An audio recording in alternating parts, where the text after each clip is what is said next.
Shalom, selamat malam. Kita berjumpa lagi di dalam Family Bible Reading Journey yang kali ini kita akan mengambil renungan dari Kitab Bilangan 24 ayat 1-9 mengenai Bileam memberkati Israel. Dan sebelum kita mulai, mari kita minta tuntunan Roh Kudus untuk memimpin kita dalam renungan ini. Bapa di dalam surga, kami mengucap syukur dan berterima kasih sebab Engkau Allah kami, Engkau Tuhan dan Juru Selamat kami. Kami datang Tuhan untuk mendengarkan akan firman Tuhan walaupun secara online. Dan kami dengan yang penuh dengan kelemahan ini Tuhan, kami mohon bila Roh-Mu yang kudus memimpin akan acara ini Tuhan dari awal sampai akhir, menerangkan kepada kami apa yang isi hati Tuhan, apa yang Tuhan inginkan dalam kehidupan kami. Terima kasih Tuhan, berbicaralah karena kami sudah siap mendengarkan. Amin.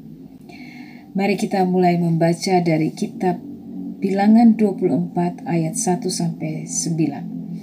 Ketika dilihat Bileam bahwa baik di mata Tuhan untuk memberkati Israel, ia tidak mencarikan pertanda lagi seperti yang sudah-sudah, tetapi ia menghadapkan mukanya ke arah padang gurun.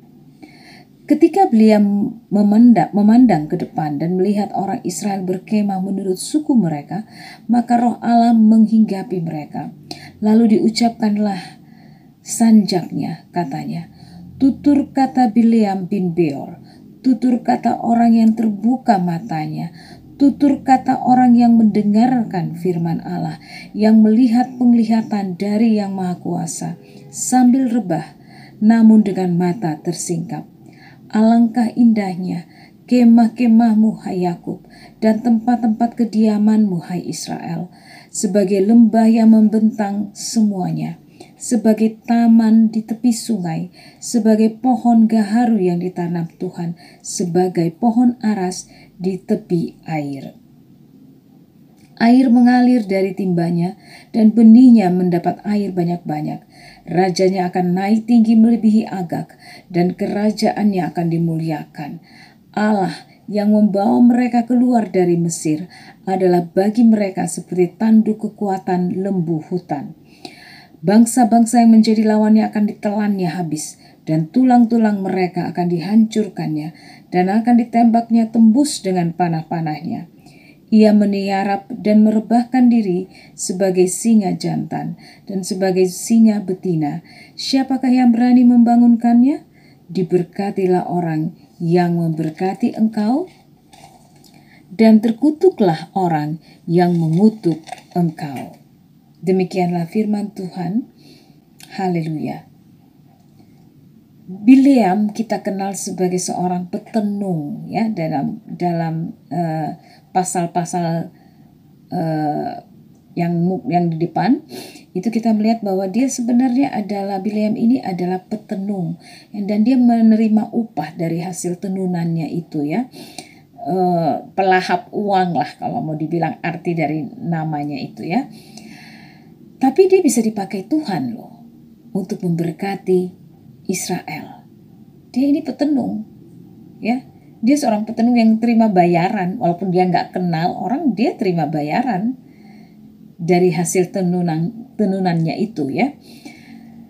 Bahkan dia ditawarkan oleh Balak kalau tidak salah, ya, atau bangsa Moab juga, ya, untuk mengutuki bangsa Israel, tapi dia tidak lakukan.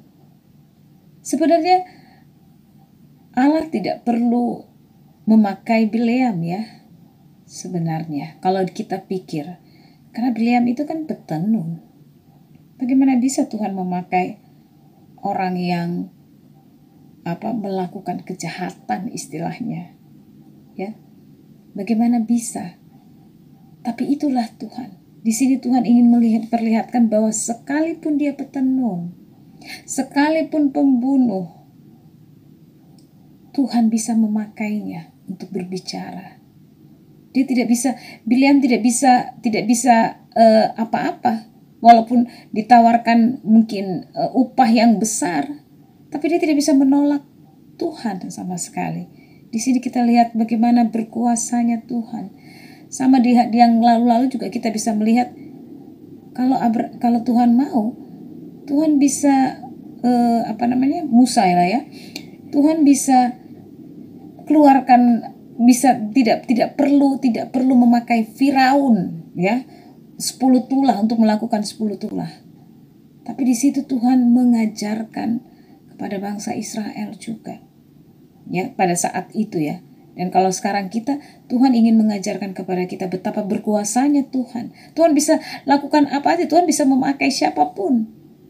Kalau kita, mana mungkin kita pakai Bileam, dia petenung, tapi Tuhan memakainya. Untuk apa? Untuk memperkatakan maksud Tuhan. Memperkatakan artinya memberkati ya. Memberkati bangsa Israel dengan perkataannya. Padahal dia petenung. Dan kita dilihat di sini bagaimana Tuhan mengajari kita bahwa Tuhan bisa pakai siapa saja. Dan kita sebagai manusia seringkali kita menjudge orang ya, atau menghakimi orang. Dia orang berdosa, bagaimana bisa? Pasti neraka itu tempatnya. Tapi tidak. Tuhan bisa memakai dia untuk penjahat itu untuk menegur saya, umpamanya ya. Bisa. Itulah kuasa Tuhan. Tuhan menunjukkan sekalipun Bileam ini petenung, tetapi di hadapan Tuhan dia tidak bisa menolak.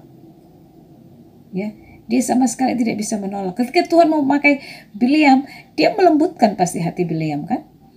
Dia pasti Roh Kudus. Ya saat itu tidak ada Roh Kudus, tetapi saat itu Roh Kudus pasti juga sudah memimpin dia ya. Walaupun dulu belum ada pengertian tentang atau belum ada tentang Roh Kudus, tapi saya yakin bahwa saat itu juga Tuhan yang merupakan ya fungsinya sebagai Roh Kudus itu pasti sudah ada dalam Bileam, mengubah Bileam sehingga Bileam tidak bisa lakukan apa-apa. Dia tidak bisa melawan Tuhan ketika Tuhan suruh dia untuk memberkati Israel. Ya, itulah Tuhan. Jadi kita tidak perlu takut, kita tidak perlu menghakimi orang lain ya. Dia menegur kita mungkin ya. Kita merasa bahwa dia orang berdosa kok, dia seorang pembunuh atau dia seorang pencuri. Tidak perlu. Karena Tuhan bisa memakai siapa saja untuk melakukan maksudnya. Demikianlah firman Tuhan, dan biarlah itu menjadi renungan buat kita senantiasa. Tuhan memberkati. Mari kita tutup dengan doa. Bapa di dalam surga, terima kasih Tuhan karena kami boleh merenungkan akan firman-Mu yang telah kami dengarkan. Tuhan, biarlah Engkau membuka pikiran kami, hati kami, untuk melihat bagaimana Engkau berkuasa di dalam kehidupan kami.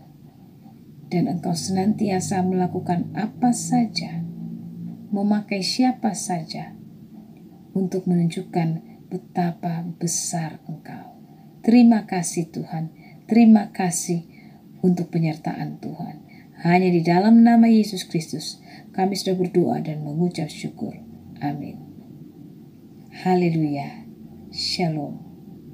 Firman-Mu pelita bagi kakiku, terang bagi jalan.